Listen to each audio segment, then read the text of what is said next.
आखिर हो क्या गया है गोदी मीडिया को? बीजेपी की चाकरी करने वाला मीडिया आखिर क्यों बीजेपी से सवाल करने लगा है, वो भी सीधे केंद्रीय मंत्रियों से सवाल? ये तो कल्पना से परे है कि आज तक के मंच पर स्मृति ईरानी को टमाटर से जुड़े हुए सवाल का सामना करना पड़ जाए।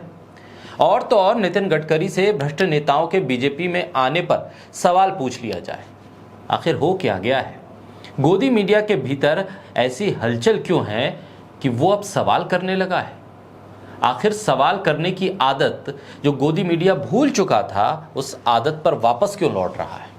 गोदी मीडिया या तो खुद को निष्पक्ष बताने की कोशिश में लगा हुआ है या फिर बीजेपी से कुछ अनबन हो गई है। आखिर माजरा क्या है कि गोदी मीडिया सवाल कर रहा है, वो भी तीखे सवाल कर रहा है, सीधे केंद्रीय मंत्रियों से सवाल कर रहा है और उसका अंजाम भी मंच पर ही भुगतना पड़ रहा है। बोलता हिंदुस्तान पर मैं हूं आपके साथ बिरसा शाकिर अली बेग। सुधीर चौधरी ने महंगाई पर स्मृति ईरानी से सवाल पूछ लिया।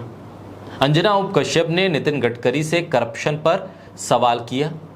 ये दोनों ही मामले ऐसे थे जिन्हें सुनकर और देखने के बाद हर कोई ये पूछ रहा है कि आखिर हो क्या गया है गोदी मीडिया को। सुधीर चौधरी जो दिन रात ब्लैक एंड व्हाइट करके महंगाई के फायदे गिनवाते रहते थे, दिल्ली की जनता को बीजेपी को हराने के लिए अनपढ़ बताते रहते थे, वो दरअसल आज बीजेपी के ही मंत्रियों से टमाटर पर सवाल कैसे कर रहे हैं?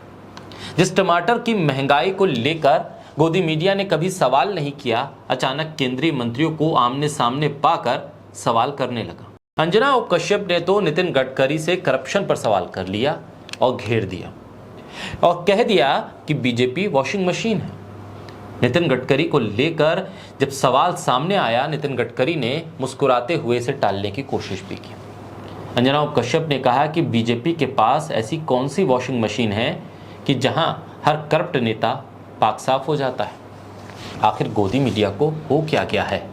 बीजेपी प्रेम कम क्यों हो गया है? अंजना उप कश्यप ने नितिन गडकरी से पूछ लिया, बीजेपी वाला साबुन सबको साफ कर दे रहा है, तो नितिन गडकरी ने बेबाकी से कह दिया, हमारे पास इको फ्रेंडली साबुन है।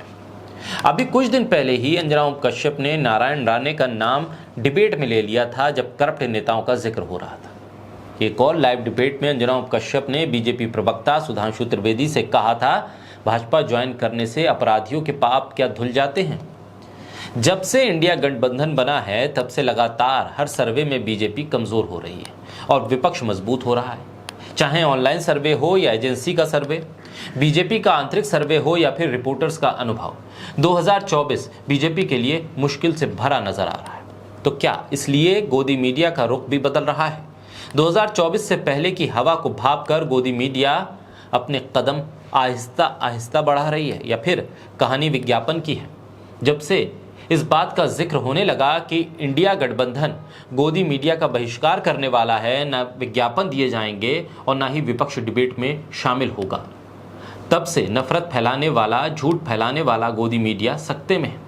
आर्थिक नुकसान की भरपाई हो नहीं पा रही है। दक्षिण के राज्यों से बीजेपी के सफाया होने के बाद से गोदी मीडिया को लग रहा है कि आने वाले कई राज्यों के विधानसभा चुनाव में बीजेपी हार गई तो फिर 2024 में बीजेपी के अलावा विपक्ष गोदी मीडिया को तरजीह देगा नहीं और बीजेपी गोदी मीडिया को अब उतना लाड प्यार नहीं दे रही है। ऐसे में जो आर्थिक नुकसान है उसकी भरपाई कैसे हो? ना पैसा मिलेगा और ना ही तरजीह। लिहाजा अपनी लाज और पैसे को बचाने के लिए शायद गोदी मीडिया के तेवर बदल रहे हैं।